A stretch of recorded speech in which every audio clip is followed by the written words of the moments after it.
সংসারের হাল ধরতে ইট ভাঙার কাজ শুরু করেছেন নেত্রকোনার দুর্গাপুরের নারী শ্রমিকরা। নিজেদের অক্লান্ত শ্রমে দালান, সেতু, রাস্তার নগর সভ্যতা গড়ে উঠলেও বদলায়নি তাদের ভাগ্যের চাকা। যদিও উপজেলা নির্বাহী কর্মকর্তা বলছেন সরকারি তহবিল এলে এই নারী শ্রমিকদের মূল্যায়ন করা হবে। রাজেশ গৌড়ের তথ্য ছবিতে প্রতিবেদন। নেত্রকোনা সীমান্তবর্তী উপজেলা দুর্গাপুর পৌর শহরে দেশওয়ালি পাড়া এলাকায় পল্লী বিদ্যুৎ অফিস সংলগ্ন জায়গায় 10 থেকে 15 বছরেরও বেশি সময় ধরে ইট ভাঙা শ্রমিক হিসেবে কাজ করছেন শতাধিক নারী। এদের কারো স্বামী নেই অথবা থাকলেও অসুস্থ। কেউ সন্তানের পড়াশোনার খরচ জোগাতে, কেউ বা আবার দিনমজুর স্বামীর সংসারের সচ্ছলতা ফেরাতে ইটভাটায় কাজ করছেন।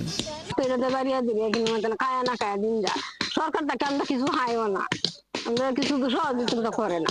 আমাদের ঋণ তুন হয়ে চিকিৎসা করছি, যার কাম করি 2 মাস হতে কিছু মানুষেরও দেয়, কিছু নিজেরাও খাই। আমার হুট মাথা খারাপ, মাথা ব্রেন গেছে কুম্বা গেছে কোথায় মানে আমি ইট ভাঙ্গিয়ে নিয়ে খাওয়াই, নাহলে আমার লাগান মানুষ ইট ভাঙ্গাইয়ে। নারী শ্রমিকরা জানান ইট ভেঙে প্রতি বস্তায় তারা 15 টাকা পান, আর দিনে আয় করেন 150 থেকে 200 টাকা। স্বামী তো ছিল না কাজ করে, এটা দিয়ে সংসার চলে না। আমি ইট ভাঙ্গে পোলাপান লেখাপড়া করাইতেছি। আমার পোলাপান লেখাপড়া করে দেখে আমি চুরকি ভাঙ্গে, খরচ আছে লেখাপড়া। উপজেলা নির্বাহী কর্মকর্তা জানান নারী শ্রমিকরা কখনো বৈষম্যের শিকার হলে ব্যবস্থা নেওয়া হবে, আর সরকারি সহযোগিতা পেলে তাদের মূল্যায়ন করা হবে।